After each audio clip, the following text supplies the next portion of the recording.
श्रीमन्नारायण नारायण हरि हरि, श्रीमन्नारायण नारायण हरि हरि।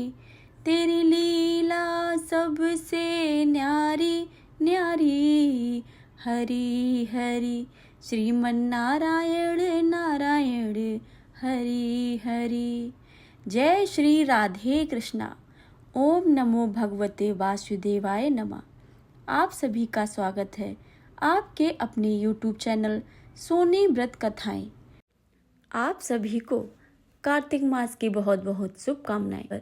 श्री सत्यनारायण व्रत कथा के संपूर्ण अध्याय, तो आपसे अनुरोध है कि कथा को पूरा अवश्य सुने। कथा के संपूर्ण अध्याय सुनने से ही कथा का पूर्ण फल मिलता है। तो प्रेम से बोलिए भगवान गणेश की जय, विष्णु भगवान की जय, लक्ष्मी नारायण की जय, सभी देवी देवताओं की जय। श्री सत्यनारायण व्रत कथा का प्रथम अध्याय। एक समय की बात है, नैमिषारण्य तीर्थ में सौनिक आदि 88,000 ऋषियों ने श्री सूत जी से पूछा, हे प्रभु, इस कलयुग में वेद विद्या रहित मनुष्यों को प्रभु भक्ति किस प्रकार मिल सकती है तथा उनका उद्धार कैसे होगा। हे श्रेष्ठ मुनि, कोई ऐसा तप बताइए जिससे थोड़े समय में ही पुण्य मिल जाए और मनवांछित फल भी मिल जाए। इस प्रकार की कथा सुनने की हम इच्छा रखते हैं। सर्वशास्त्रों के ज्ञाता सूत जी बोले, हे वैष्णवों, पूज्य, आप सभी ने प्राणियों के हित की बहुत अच्छी बात पूछी है, इसलिए मैं एक ऐसा श्रेष्ठ व्रत को आप लोगों को बताऊंगा जिससे नारद जी ने लक्ष्मी नारायण जी से पूछा था और लक्ष्मीपति ने मुनि श्रेष्ठ नारद जी से कहा था। अब आइए ध्यान लगाकर सुनो। एक समय की बात है, योगी राज नारद जी दूसरों के हित की इच्छा के लिए अनेकों लोकों में घूमते हुए मृत्यु लोक में आ पहुंचे। यहाँ उन्होंने अनेक योनियों में जन्मे प्राह सभी मनुष्यों को अपने कर्मों द्वारा अनेकों दुखों से पीड़ित देखा। उनका दुख देखकर नारद जी सोचने लगे कि ऐसा क्या यत्न किया जाए जिसके करने से निश्चित रूप में मानवों के दुखों का अंत हो जाए। इसी विचार पर मनन करते हुए वह विष्णु लोक में गए। वहां वह देवों के ईश भगवान नारायण की स्तुति करने लगे, जिनके हाथों में शंख, चक्र, गदा और पद्म था। गले में बरमाला पहने हुए थे। स्तुति करते हुए नारद जी बोले, हे भगवान, आप अत्यंत शक्ति से संपन्न हैं। मन तथा बाणी भी आपको नहीं पा सकती है। आपका आदि मध्य तथा अंत नहीं है। निर्गुण स्वरूप सृष्टि के कारण भक्तों के दुखों को दूर करने वाले आपको मेरा नमस्कार है। नारद जी की स्तुति को सुनकर विष्णु भगवान बोले, हे मुनि श्रेष्ठ, आपके मन में क्या बात है? आप किस काम के लिए पधारे हैं, उसे निसंकोच मुझसे कहिए। इस पर नारद मुनि बोले, मृत्युलोक में अनेक योनियों में जन्मे हुए मनुष्य अपने कर्मों के द्वारा अनेक दुखों से दुखी हो रहे हैं। हे नाथ, आप मुझ पर दया रखते हैं तो बताइए कि वो मनुष्य थोड़े प्रयास से ही अपने दुखों से कैसे छुटकारा पा सकते हैं। श्री हरि बोले, हे नारद, मनुष्यों की भलाई के लिए तुमने बहुत अच्छी बात पूछी है, जिसके करने से मनुष्य मोह से छूट जाता है। यह बात मैं तुमसे कहता हूँ, उसे तुम ध्यान पूर्वक सुनो। स्वर्ग लोक व मृत्युलोक दोनों में एक दुर्लभ व्रत है जो पुण्य फल देने वाला है। आज प्रेमवश होकर मैं तुम्हें बताता हूँ। श्री सत्यनारायण भगवान का यह व्रत अच्छी तरह विधि पूर्वक करने से मनुष्य तुरंत ही यहाँ सुख भोग कर मरने पर मोक्ष को प्राप्त होता है। श्री हरि के ऐसे वचनों को सुनकर नारद जी बोले, उस व्रत का क्या फल है और उसका विधान क्या है? यह व्रत किसने किया था? इस व्रत को किस दिन करना चाहिए? सभी कुछ विस्तार से बताइए। नारद जी की बात सुनकर श्री हरि बोले, दुख व शोक को दूर करने वाला यह व्रत सभी स्थानों पर विजय दिलाने वाला है। मानव को भक्ति व श्रद्धा के साथ शाम को श्री सत्यनारायण की पूजा धर्मपरायण होकर ब्राह्मणों व बंधुओं के साथ करनी चाहिए।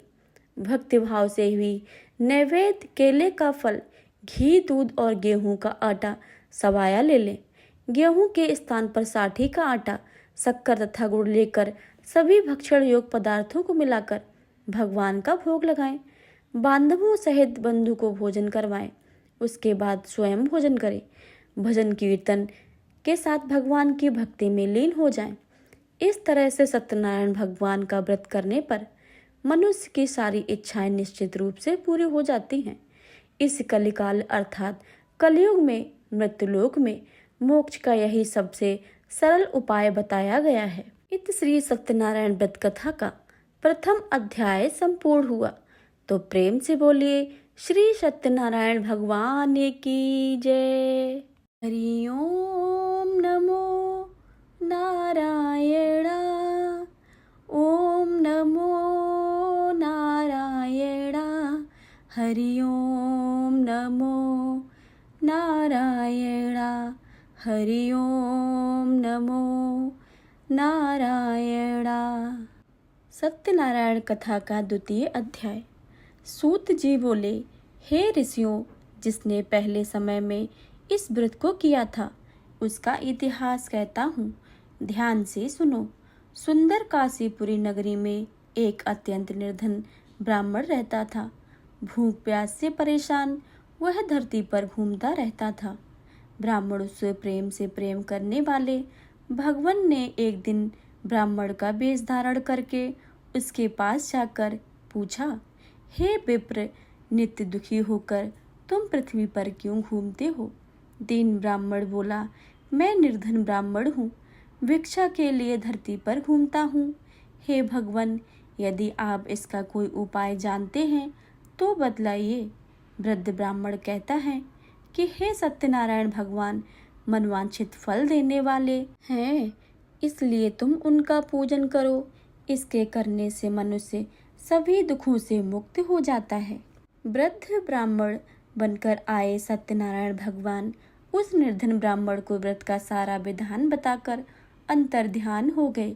ब्राह्मण मन ही मन सोचने लगा कि जिस व्रत को करने से वृद्ध ब्राह्मण कह गए हैं मैं उसे अवश्य ही करूँगा। यह निश्चय करने के बाद उसे रात में नींद नहीं आई। वह सवेरे उठकर भगवान सत्यनारायण के व्रत का निश्चय करके भिक्षा के लिए चल गया। उसे उस दिन निर्धन ब्राह्मण को भिक्षा में बहुत सारा धन मिला, जिसने उसने बंधु बांधवों के साथ मिलकर श्री सत्यनारायण भगवान का व्रत संपन्न किया। भगवान सत्यनारायण का व्रत संपन्न करने के बाद वह निर्धन ब्राह्मण सभी दुखों से छूट गया और अनेक प्रकार के संपत्तियों से युक्त हो गया। उसी समय से यह ब्राह्मण हर माह इस व्रत को करने लगा। इस तरह से सत्यनारायण भगवान के व्रत को जो मनुष्य करेगा वह सभी पापों से छूटकर मोक्ष को प्राप्त करेगा। जो मनुष्य इस व्रत को करेगा वह भी सभी दुखों से मुक्त हो जाएगा। सूत जी बोले, इस तरह से नारद जी से नारायण जी का कहा हुआ श्री सत्यनारायण व्रत को मैंने तुमसे कहा है। हे विप्रो, अब मैं और क्या कहूँ? ऋषि बोले, हे मुनिवर, संसार में उस विप्र से सुनकर और किस किस ने इस व्रत को किया है यह सब हमें सुनाना, और इसके लिए हमारे मन में श्रद्धा का भाव और भी बढ़ गया है। सूत जी बोले, हे मुनियों, जिसने इस व्रत को किया है अब वह सुनो। एक समय वही विप्र धन के ऐश्वर्य के अनुसार अपने बंधु बांधवों के साथ इस व्रत को करने को तैयार हुआ। उसी समय एक लकड़ी बेचने वाला बूढ़ा आदमी वहां पर आया और लकड़ियां बाहर रखकर अंदर ब्राह्मण के घर में गया। प्यास से दुखी होकर वह लकड़हारा उनको व्रत करते देखकर विप्र को नमस्कार करके पूछने लगा कि आप यह क्या कर रहे हैं तथा इसे करने से किस फल की प्राप्ति होती है, कृपया करके मुझे भी बतलाइए। ब्राह्मण ने कहा कि सब मनोकामनाओं को पूरा करने वाला यह सत्यनारायण भगवान का व्रत है, जिनकी कृपा से ही मेरे घर में धन्य धान्य आदि की वृद्धि हुई है। विप्र से सत्यनारायण व्रत के बारे में जानकर लकड़हारा बहुत प्रसन्न हुआ। चरणामृत लेकर वह प्रसाद खाने के बाद वह अपने घर गया। लकड़हारे ने अपने मन में संकल्प किया कि आज लकड़ी बेचने में जो धन मिलेगा उसे श्री सत्यनारायण भगवान का उत्तम व्रत करूंगा। मन ही मन इस विचार को लेकर बूढ़ा आदमी सिर पर लकड़ियां रखकर उस नगर को बेचने गया जहाँ धनी लोग ज़्यादा रहते थे। उस नगर से उसे अपनी लकड़ियों का दाम पहले से 4 गुना अधिक मिला।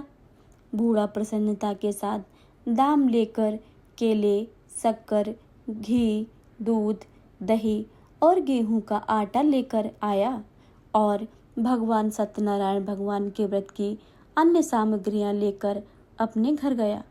वहां उसने अपने बंधु बांधवों को बुलाकर विधि विधान से भगवान सत्यनारायण भगवान की पूजन का व्रत किया और इस व्रत के प्रभाव से वह बूढ़ा लकड़हारा धन पुत्र आदि से युक्त होकर संसार के समस्त सुखों को भोगकर अंतकाल में वैकुंठ धाम चला गया। इत श्री सत्यनारायण व्रत की द्वितीय अध्याय संपूर्ण हुआ। प्रेम से बोलिए श्री सत्यनारायण स्वामी की जय। श्रीमन नारायण नारायण नारायण भजमन नारायण नारायण नारायण श्रीमन नारायण नारायण नारायण भजमन नारायण नारायण नारायण। श्री सत्यनारायण भगवान की जय। सत्यनारायण व्रत कथा का तीसरा अध्याय। सूत जी बोले, हे श्रेष्ठ मुनियों, अब आगे की कथा कहता हूँ। पहले समय में उल्कामुख नाम का एक बुद्धिमान राजा था। वह सत्यवक्ता और जितेंद्रिय था। प्रतिदिन देव स्थानों पर जाता था और निर्धनों को धन देकर उनके कष्टों को दूर करता था। उनकी पत्नी कमल के समान मुख वाली तथा सती साध्वी थी। भद्रशील नदी के तट पर उन दोनों ने श्री सत्यनारायण भगवान का व्रत किया। उस समय साधु नाम का एक वैश्य उनके पास आकर बोला और राजा को व्रत करते देखकर वह विनय के साथ पूछने लगा, हे राजन, भक्ति भाव से पूर्ण होकर आप यह क्या कर रहे हैं? मैं सुनने की इच्छा रखता हूँ, तो आप मुझे बतलाइए। राजा बोले, हे साधु, अपने बंधु बांधवों के साथ पुत्र आदि की प्राप्ति के लिए एक महाशक्तिमान श्री सत्यनारायण भगवान का व्रत व पूजन कर रहा हूँ। राजा के वचनों को सुनकर साधु आदर से बोला, हे राजन, मुझे इस व्रत का सारा विधान कहिए। आपके कथा के अनुसार मैं इस व्रत को करूँगा। मेरी भी संतान नहीं है और इस व्रत को करने से निश्चित ही रूप में मुझे संतान की प्राप्ति होगी। राजा से व्रत का सारा विधान सुनकर व्यापार से निवृत्त होकर वह अपने घर चला गया। साधु वैश्य ने अपनी पत्नी को संतान देने वाले इस व्रत का वर्णन कह सुनाया और कहा कि जब मेरी संतान होगी तब मैं यह व्रत अवश्य ही करूँगा। साधु ने इस तरह के वचन अपनी पत्नी लीलावती से कहा। एक दिन लीलावती पति के साथ आनंदित होकर सांसारिक धर्म में प्रवृत्त होकर सत्यनारायण भगवान की कृपा से गर्भवती हो गई। 10वें महीने में उसके गर्भ से एक सुंदर कन्या का जन्म हुआ। दिनों दिन वह ऐसे बढ़ने लगी जैसे शुक्ल पक्ष में चंद्रमा की कला बढ़ती है। माता पिता ने अपनी कन्या का नाम कलावती रखा। एक दिन लीलावती ने मीठे शब्दों से अपने पति को याद दिलाया कि आपने सत्यनारायण भगवान के जिस व्रत करने का संकल्प किया था उसे करने का समय आ गया है। आप इस व्रत को करिए। साधु बोला, हे प्रिय, इस व्रत को मैं उसके विवाह पर करूँगा। इस प्रकार अपनी पत्नी को आश्वासन देकर वह नगर को चला गया। कलावती पिता के घर में रहकर दिनों दिन बढ़ने लगी। साधु ने एक बार नगर में अपनी कन्या को सखियों के साथ खेलते देखा तो तुरंत ही उस दूत को बुलाया और कहा कि मेरी कन्या के योग्य वर को लेकर आओ। साधु की इस बात सुनकर दूत कंचन नगर में पहुंचा और वहां देखभाल कर लड़की के सुयोग बड़े पुत्र को ले आया। सुयोग लड़के को देखकर साधु ने बंधु बांधवों को बुलाकर अपनी पुत्री का विवाह कर दिया।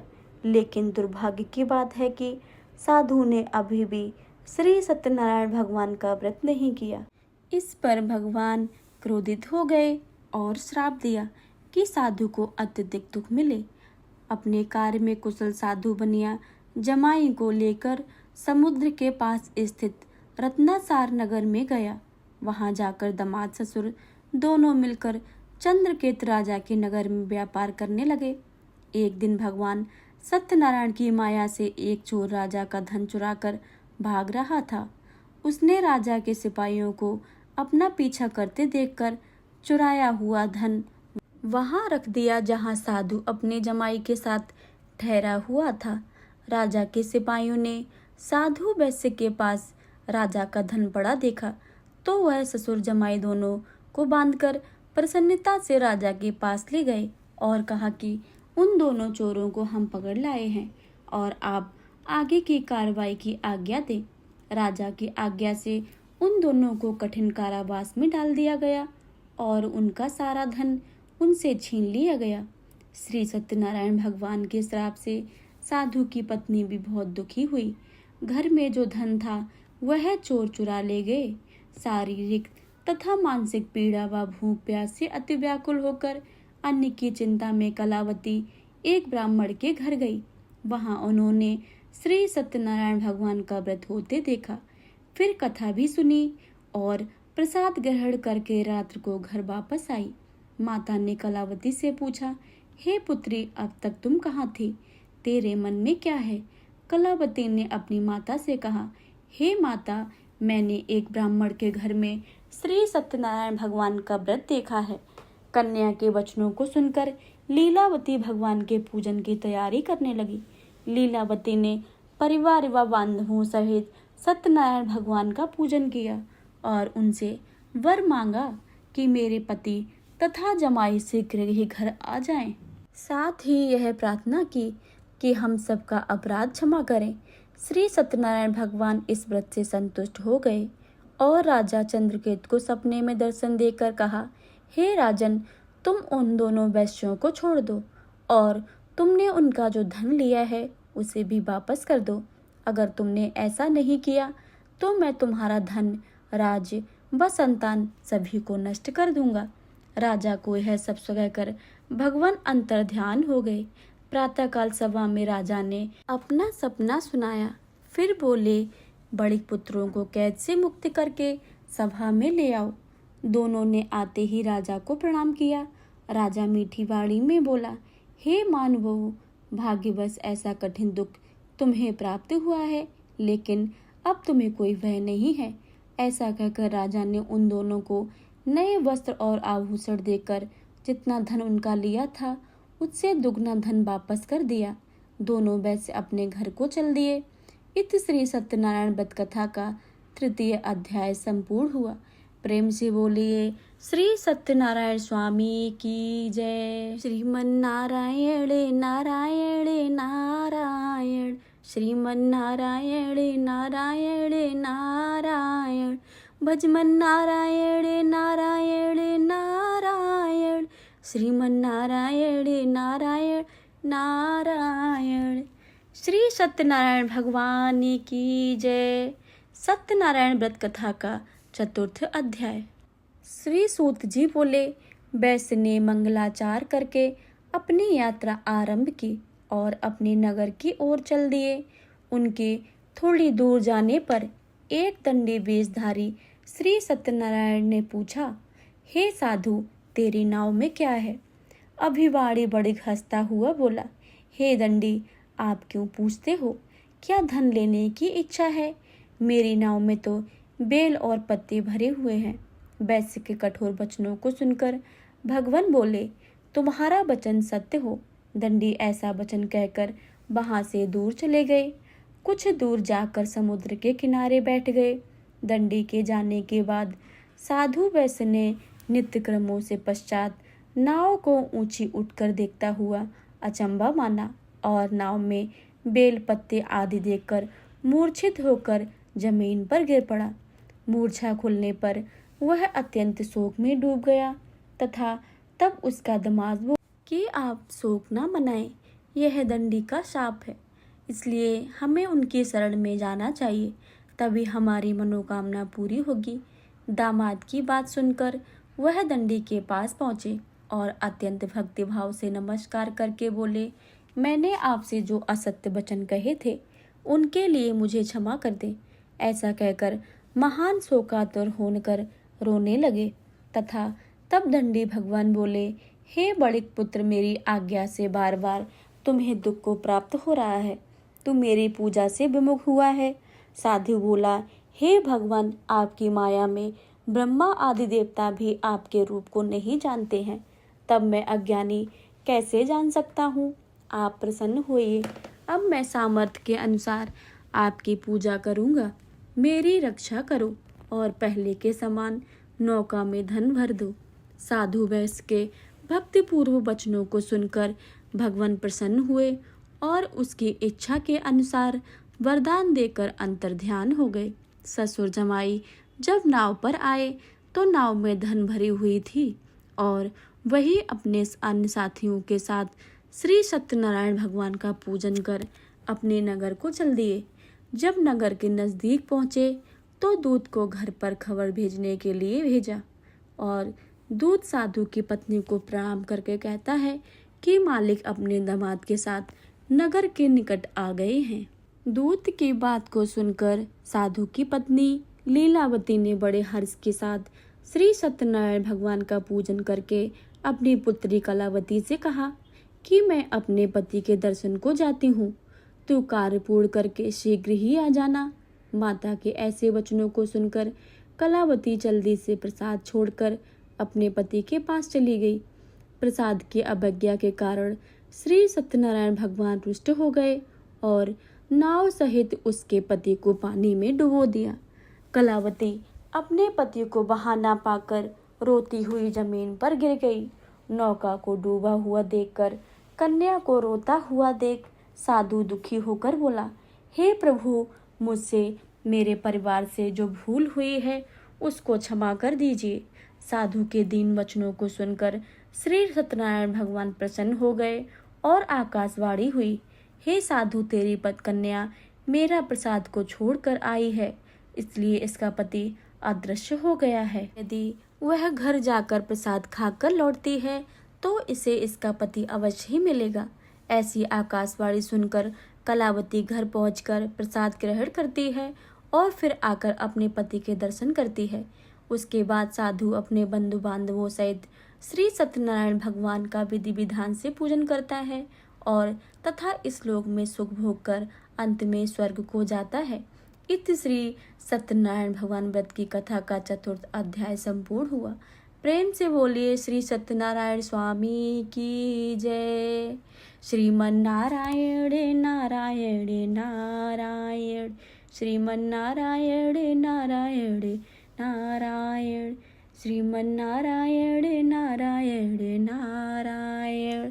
प्रेम से बोलिए श्री सत्यनारायण स्वामी की जय। श्री सत्यनारायण व्रत कथा का 5वां अध्याय। सूत जी बोले, हे ऋषियों, मैं और अब एक कथा का सुनाता हूँ, उसे भी आप ध्यान पूर्वक सुनो। प्रजापालन में लीन त्वंगसध्वज नाम का एक राजा था। उसने भी भगवान का प्रसाद त्याग कर बहुत ही दुखों को भोगा है। एक बार वन में जाकर वन पशुओं को मारकर वह बड के पेड़ के नीचे आया और वहाँ उसने ग्वालों को भक्तिभाव से अपने बांधवों के सहित भगवान सत्यनारायण व्रत का पूजन करते देखा। अभिमान बस राजा ने उन्हें देखकर भी पूजा स्थान पे नहीं गया और ना ही उसने भगवान को नमस्कार किया। ग्वालों ने राजा को प्रसाद दिया, लेकिन उसने प्रसाद को नहीं खाया और प्रसाद को वहीं छोड़कर अपने नगर को चला गया। जब वह नगर में पहुंचा तब वह सब कुछ तहस नहस हुआ पाया तो वह शीघ्र ही समझ गया कि यह भगवान ने ही किया है। वह दोबारा ग्वालों के पास पहुंचा और विधि पूर्वक पूजा करके प्रसाद खाया तो श्री सत्यनारायण भगवान की कृपा से सब कुछ पहले जैसा हो गया। दीर्घ काल तक सुख भोगने के बाद मरणोपरांत उसे स्वर्गलोक की प्राप्ति हुई। जो मनुष्य परम दुर्लभ इस व्रत को करेगा तो भगवान श्री सत्यनारायण की अनुकंपा से उसे धन धान्य की प्राप्ति होगी। निर्धन धनी हो जाता है और भय मुक्त होकर जीवन जीता है। संतानहीन मनुष्य को संतान सुख मिलता है और सारे मनोरथ पूर्ण होकर मानव अंत्यकाल तक वैकुंठ को जाता है। सूत जी बोले, जिन्होंने पहले इस व्रत को किया था अब उनके दूसरे जन्म की कथा मैं सुनाता हूँ। वृद्ध सनातन ब्राह्मण सुदामा का जन्म लेकर मोक्ष की प्राप्ति की। लकड़हारे ने अगले जन्म में निषाद बनकर मोक्ष की प्राप्त किया। उल्का मुख नाम का राजा दशरथ होकर बैकुंठ को गए और साधु नाम के वैश्य ने मोर ध्वज बनकर अपने पुत्र को आगे से चीरकर मोक्ष को पाया। महाराज तुंगध्वज ने स्वयं भू होकर भगवान से भक्ति युक्त होकर कर्म पर मोक्ष को पाया। श्री सत्यनारायण व्रत कथा का 5वां अध्याय संपूर्ण हुआ। प्रेम से बोलिए श्री सत्यनारायण स्वामी की जय। अब आप सभी सुनेंगे श्री सत्यनारायण भगवान की आरती। जय लक्ष्मी रमणा स्वामी, जय लक्ष्मी रमणा, सत्यनारायण स्वामी, सत्यनारायण स्वामी, जनपातक हरिणा, ओम जय लक्ष्मी रमणा। रत्न जड़ित सिंहासन, अद्भुत छवि राजे, नारद करत निरंतर, नारद करत निरंतर, घंटा ध्वनि बाजे, ओम जय लक्ष्मी रमणा। प्रगट भये कलिकाल, ध्वज को दरस दिए, बूढ़ा ब्राह्मण बने कर, बूढ़ा ब्राह्मण बने कर, कंचन महल किए, ओम जय लक्ष्मी रमणा। दुर्लभ भील कठारो, जिन पर कृपा करी, चंद्रचूड़ के राजा, चंद्रचूड़ के राजा, तिनकी विपदि हरी, ओम जय लक्ष्मी रमणा। वैश्य मनोरथ पायो, श्रद्धा तज दीनी, सो फल भोग्यो प्रभु जी, सो फल भोग्यो प्रभु जी, फिर इस तुत कीनी, ओम जय लक्ष्मी रमणा। भक्ति भाव के कारण, छिन छिन रूप धरो, श्रद्धा धारण कीनी, तिनके काज सरयो, ओम जय लक्ष्मी रमणा। ग्वाल बाल संग राजा, वन में भक्ति करी, मन वांछित फल दीनो, मन वांछित फल दीनो, दीन दयाल हरि, ओम जय लक्ष्मी रमणा।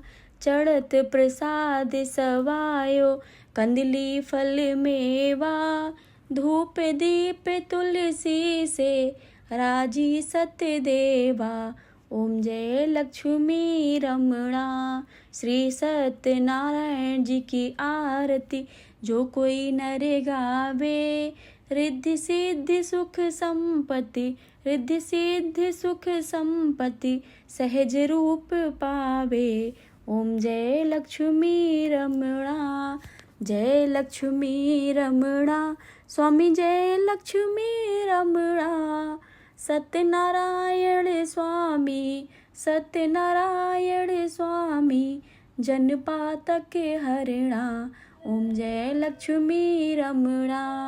प्रेम से बोली श्री सत्यनारायण स्वामी की जय।